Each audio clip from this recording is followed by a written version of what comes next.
الزوج المهبلي هو الزوج النرجسي. الزوج النرجسي صراحة كيتعامل أسوأ معاملة مع المرأة المتشنجة. ماشي هما الحالات الكثيرة اللي عندي، ولكن صراحة سايكسيست. وبأنني بما أنني زعما تعرضت لهاد الحالات مع النساء المتشنجات الصراحة في صعوبة العلاج مع هاد الأزواج، مع هاد الشكل من الأزواج، فمن الضروري أنني نهضر عليها باش النساء اللي عندهم أزواج نرجسيين ومتشنجات يكونوا واعيين ببعض التصرفات. من ضمن التصرفات اللي كيتصرف هذا الزوج النرجسي اصلا تيكون ماشي في المصلحه ديالو انك تعالجي.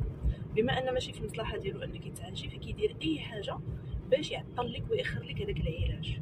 من ضمن التصرفات اللي كيتصرفوا كثرة السبان، كثرة المعيور، كثرة الطياح بالمراه. المراه كتولي مسكينه فاقده الثقه تماما في نفسها.